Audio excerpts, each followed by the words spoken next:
Hi everyone. Let's take a look at problem 10-5A, which is a problem dealing with long-lived asset transactions. Okay, at December 31st, 2008, the Jimenez Company reported the following as plant assets, and we've got some information that totals up to $63.4 million to the left of my mouse there. And then we have these 4 or 5 transactions. They purchased land for $2,130,000. They sold equipment for $780,000. And they give some specifics on that. We sold land, we purchased equipment, and we retired some equipment as well. Okay, and then on Part A, we're asked to journalize these transactions. Now, let me just read this area right here. The company uses straight-line depreciation for buildings and equipment. The buildings have a 50-year estimate life, no salvage value. The equipment is estimated to have a 10-year useful life and no salvage value. Update depreciation on asset disposal at the time of the sale or retirement. Okay, so let's record the transactions. The first one is that purchase of land. So I'm going to debit land, and the dollar amount is given right there as $2,130,000. Okay, and I'm assuming that we're purchasing this for cash. Okay, so maybe it said purchase land for, nope, didn't say, but we'll assume that's cash. That takes care of that transaction. Then on May 1st, we sold equipment that cost $780,000 when purchased for January 1, and the equipment was sold for $450,000. Well, before we do that, we need to compute the depreciation. So I know we're going to have a depreciation expense debit and a credit to accumulated depreciation on the equipment.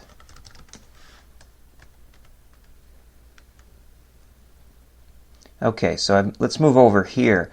Now, remember that the equipment has a 10-year useful life, and we need to update the depreciation. So I'm going to take that $708,000 value, and here's how I'm going to do this. Let's watch what I do in cell F17. Okay, if we take that value and divide it by 10, that's our annual depreciation, and then I'm going to multiply that times May 1st, so we've got 4 months of depreciation, 4/12. Okay, so I take the value in cell F17, which is $780,000, divided by 10 to come up with annual depreciation, and then multiply it times a fraction. Okay, and that gets us $26,000 of depreciation. Now I'll just reference that cell, and that brings our depreciation up. Okay, so let me just sort of copy in what I did in cell H31 there so you can see it.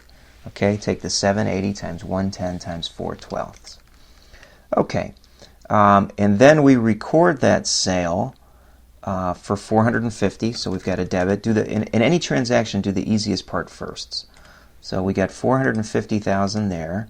Then I would also reduce the equipment at its original cost, which was $780,000, right? Then we also need to credit accumulated depreciation on the equipment. Okay, now let me slide a little bit. How can we do this where we won't lose too much of the information? Let's hide a couple rows here. That'll give us a little bit more room. Nah, you know what? I'm not sure that's going to buy us anything. Let me just slide up. Okay, we had cost, and I'll work through the math that calculates the other entries we need here. The cost was $750,000. Now we need to calculate how much was the accumulated depreciation at the time of the sale. So here's how I'm going to do this. Okay, what we know is we had the partial year depreciation plus any annual year depreciation. So we've got $780,000 times, actually, let me go back. When did we purchase the equipment? January 2005. We are in May of 2008. So we know we've got 780,000 divided by 10 years. Actually, why don't I just do it multiplied times 2 years, right? 3 years, 2005, 6, and 7. So 3/10, right? Plus that 26K that we've already computed. And let's see if that works out right.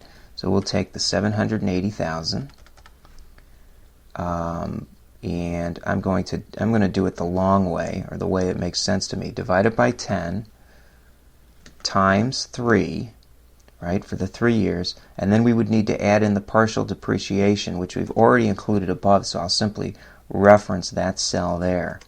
And we come up with 260. Now, something's not right there. We're in 2008, so we've got 5, 6, and 7. Let me take a look at that calculation now. All right. Actually, we're in 2009. This is 2009, so I did the years wrong. So we've got 5, 6, 7, and 8. We've got 4 years done, so that needs to be a 4. I'm putting it in right here, okay? And then in this calculation, we have to have 4 years of depreciation plus the partial year. Okay, so I was off a year. That gets us to 338 as our accumulated depreciation. So now what we've calculated is the book value. We take the original cost less the accumulated depreciation, and then we need to subtract out the cash proceeds, right? And the cash proceeds came from that 450,000 that was given. And then the difference would tell us whether we have a gain or a loss. And in this case, we have cash proceeds less the book value, so we have a gain. And I see let me respell that right. And this would be a gain on disposal. Okay, well, if we have a gain on disposal, that needs to show up as a credit, right? If it was a loss, it would show up as a debit. And then the accumulated depreciation we calculated is the 338. Now, let's make sure we're in balance. 450 and 338 is 788,000, and 780 and 38 is 788, so we've done that correctly. Okay, let's slide on down. All right, on June 1st, we had another transaction. Sold land on June 1st, 99. Sold land purchased on June 1st, 1999 for $1.5 million. Okay, well, we'll do the easy part first. We received cash of $1.5 million. Okay, let me slide up a little bit. It says the land cost was $400,000. Well, we know we're going to have a credit to land of $400,000, right? And the difference should be a gain on disposal. And it could say gain on disposal or gain on disposal of land. So we take the $1.5 million less the 400, which gives us $1.1 million of the gain on disposal. Okay, then on July 1st, we have a transaction. Purchased equipment for $2 million. Well, that's an easy one, right? So we're going to debit equipment for $2 million. And we'll assume that was made for cash. Okay, December 31st, what do we have to do then? Retired equipment that cost $500,000 when purchased on December 31st, 99. No salvage value was received. Okay, if we retired the equipment, then the first thing we need to do is record the depreciation expense before the retirement. Okay, so we're going to have another one of these entries. Let me just copy from here. Depreciation expense, and let's compute how we would, I've done this ahead of time, so I'll just drop this in. Here's how you compute the accumulated depreciation. We take the $500,000 for 1 year, right? So on December 31st, let me slide back up, it was $500,000, and equipment all has a 10-year life, so equal $500,000 divided by 10. There's our $50,000. That gets our depreciation up to date, and now we just have to compute how much we write off. Okay, so let's go through that. The cost on this one was $500,000. Okay, so again, the accumulated depreciation on the equipment would have been equal to 500,000. This was purchased in 1999, and we're in the end of 2009. So with this last one, we've taken all 10 years, so we could take 500,000 and just enter it, but I will do it the long way, divided by 10 times 10 years, okay? So 500,000. So the book value, I can do the math, but obviously you know it's 0. And then we would just simply write off that full amount. So let's kill the indent here. We debit accumulated depreciation and credit depreciation expense for the full 500,000, and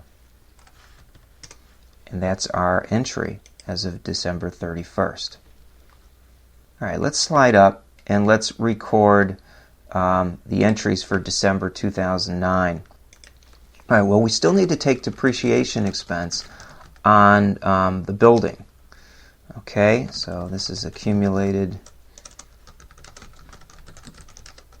This is on buildings. Okay, now, I believe it was 28.5. Yeah, we've got 28.5 in buildings right there. Okay. Now, at this point, I think let's go ahead and hide the entries we've done up till now in Part A. Give us a little bit of room here. And I'm going to do this with a data group and then shrink the group. And I'll slide this back over so you still get what you see. Okay, so now we're on Part B. I've hid the rows 24 to 65 in there. All right. So we've got depreciation expense and accumulated depreciation on the buildings. All right. So we've got to compute the depreciation. I'm going to just do the calculation on the buildings. And what we would take is that 28.5 million times 1/50th of the year, right? So we could take it, if you will, times 1/50th to get the depreciation. So what we take is the 28.5 divided by 50th will give us 1/50th. And there's our depreciation expense and its calculation. All right, we also need to take depreciation expense on the equipment. Now, this one gets a little bit more complicated because we had transactions throughout the year. All right, so let me just sort of, rather than do this, I've typed it in ahead of time. Let me just drop it in here. All right, we had 48 million in equipment, and we sold 780,000 and retired 500,000. So if we take that 48,000 that was there at the beginning of the year, less the other amounts that have already been taken care of, we need to take 1/10 of that depreciation amount, and that equals 4,672,000. Okay? Okay, then we also bought 2 million of equipment on June 1st, right? So with that 2 million, we need to take partial year depreciation. This one I'll actually work the math. Take equal the 2 million, okay, divided by 10 to come up with annual depreciation, and then times 6/12 of the year. We acquired it on July 1st, so we're going to take all of July through December, and we get it 100,000. Then if we add those two amounts, we come up with the total depreciation, and now we can drop that in.